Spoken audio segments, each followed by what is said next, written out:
Welcome down to the Branson Landing. Christopher James with Kids Connection on the Vacation Channel. And I am here with Dr. Paul Davis at the Firefighter Combat Challenge. Now, would you like to describe the challenge a little bit for our viewers? Sure. This is the 26th season. 26? Yeah, and this constitutes, I think, the 457th event or something. Wow. Yeah. This is a regional one, right? It is a regional, and this is qualifying for the World Championship, which will take place the last week in October in Louisville. Okay. Now, you mentioned to me that maybe we can have the World Championship here in Branson soon. Wouldn't that be nice? Yeah, we are, in fact, talking to CVB about that in the outdoors. Oh, that'd be great, because that would bring so many people to Branson again. Yes. So what is your background? Firefighter, well, I'm assuming? I was a firefighter in Montgomery County, Maryland, and later joined the faculty at the School of Public Health, University of Maryland, and we secured a federal grant from FEMA, predecessor to FEMA, which was to objectively define the physical performance requirements of structural firefighting. Oh, that sounds exciting. So it answers the mail about who can do this job. Right. And we had a set of criterion tasks, which are highly reminiscent of things firefighters do every day. And we did all the metrics that physiologists do. Right.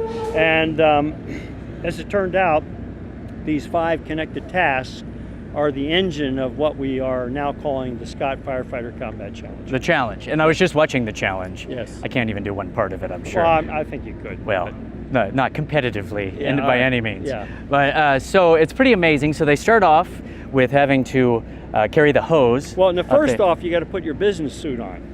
Right. 50 pounds. No, thank you. Yeah. And I can barely wear this. You put that on to go to work. Now do something. Right. So, yes, at the base of the tower, wearing your Scott Air Pack and your protective ensemble, you're going to pick up that 42-pound shoulder load and race to the top of a 5-story tower. Okay. So it's 60 steps, 41 feet at the top.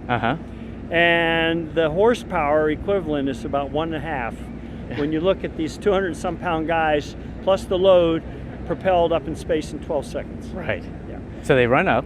Put the hose in the box, which you can't see. But then they will pull that 42-pound donut load up with the 7 pounds of rope over the rail in the box and then descend. Now, the rule is that you can take multiple steps on the way up, but you have to touch every step on the way down. It's a safety issue. Right. I want somebody following. Exit the tower. The next is the Kaiser Slammer. It's a simulation of forcible entry, chopping a hole in the roof. Yeah. Except we use a sledgehammer.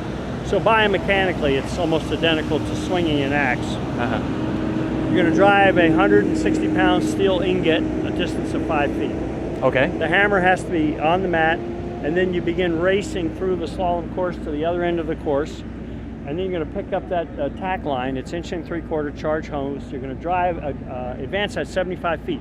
I notice when they're running, like it seems pretty easy at the very first few feet. Yeah. But when you end up, you have 240 pounds you're pulling. Oh, wow. And it'll have a tendency to spin you around if you're not ready. And then you're going to penetrate the saloon doors, crack the nozzle, knock the target down, and then you bring Rescue Randy home. That's a 175-pound anatomically correct rescue dummy, and you'll drag that 106 feet. Wow. What is the record so far?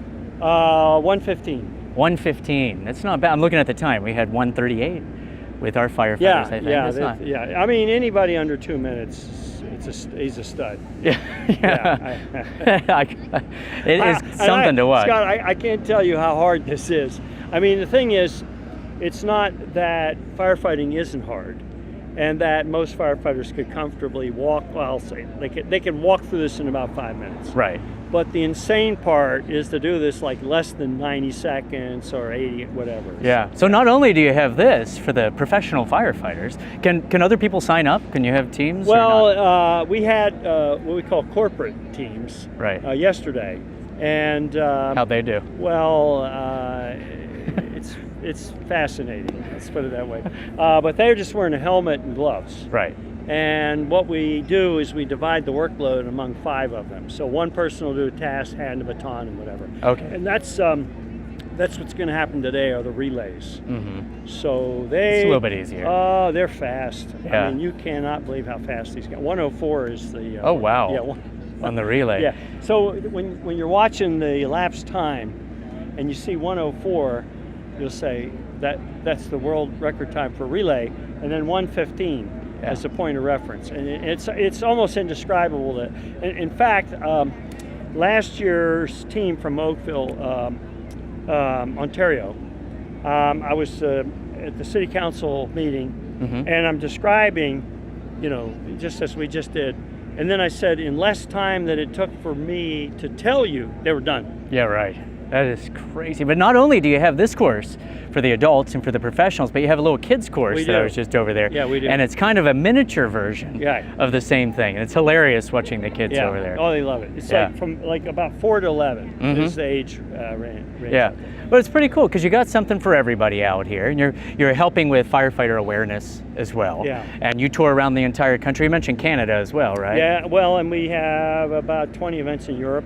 Really? Yeah, and then New Zealand they're into this thing really big. Wow. And then coming on, we expect to see some teams from South America. Wow, you've done really well with this. It's 26 years. I was going to say, it's really come along. Overnight success after 26 years. Trust me, I know what that's like. Yeah. So, well, that's great. Well, it was nice talking to you. Yes. And I want to encourage everybody to come down to the Branson Landing next year when we have it, because today's the last day of this. But also, maybe get a hold of the chamber, try to get them to have us get the national event here. So, it's going to be a big thing. Thank you very much for talking with us. My pleasure. And I'm Christopher James. We'll be back in a few minutes. Thank you, Chris. Thank you.